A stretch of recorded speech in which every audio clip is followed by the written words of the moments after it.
Aujourd'hui au programme, une start-up suédoise nous présente une voiture à monter soi-même et Renault son futur Niagara. Bienvenue à tous sur la chaîne Octane. Retrouvez une nouvelle vidéo tous les jours résumant l'actu automobile. Alors n'oubliez pas de vous abonner pour ne rien louper. Bienvenue dans le futur de la mobilité urbaine, un avenir que même Ikea pourrait envier. Voici la O de chez Lovely, une petite bombe suédoise et électrique à monter soi-même. Imaginez une autonomie de 100 km, de quoi faire le tour de la ville sans sourciller, et tout ça pour moins de 10 000 €. Avec ses 350 kg sur la balance, la O est plus légère qu'un régime sans gluten. Elle mesure 2,70 m de long et 1,53 m de large.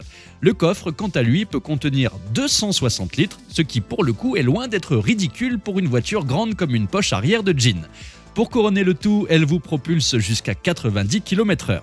Parlons de la batterie, un peu plus de 6 kWh que vous pouvez retirer et recharger chez vous en une nuit sur une prise domestique, mais attention, elle pèse quand même autour des 30 kg. Et le clou du spectacle, cette eau est quasiment entièrement recyclable. Elle arrive chez vous en pièces détachées et en quelques heures seulement, vous la montez comme un puzzle géant.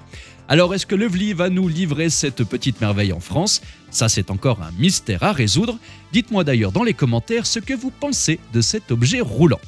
Voici maintenant le concept Niagara de chez Renault, une cascade de promesses et de design audacieux dans le monde du pick-up. Renault dévoile son jeu avec ce bolide qui fait partie de la grande panoplie des 8 véhicules prévus d'ici 2027 dans le cadre d'un investissement de 3 milliards d'euros. Bien sûr, Renault n'en est pas à son coup d'essai dans le domaine des pick-up, avec l'Alaskan, un Navara déguisé qui a même eu son cousin chez Mercedes, le Classics. Concevoir un pick-up oblige certaines choses, une garde au sol qui en jette, des passages de roues qui en imposent et bien sûr l'incontournable benne. Pas facile pour les designers de laisser libre cours à leur imagination.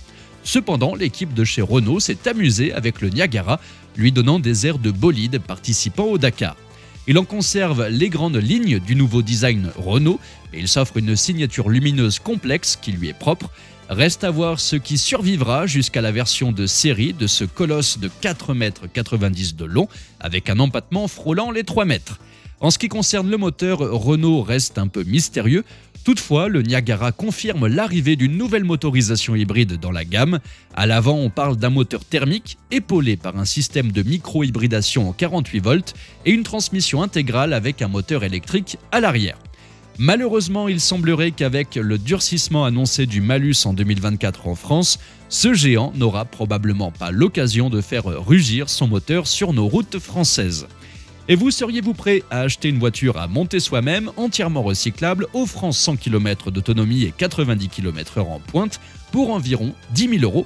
Dites-moi ça dans les commentaires. Merci à tous d'avoir suivi cette nouvelle vidéo. N'hésitez pas à vous abonner, à activer la cloche des notifications pour être sûr de ne rien louper, liker, partager et vous pouvez également venir nous rejoindre sur notre compte TikTok. Ciao!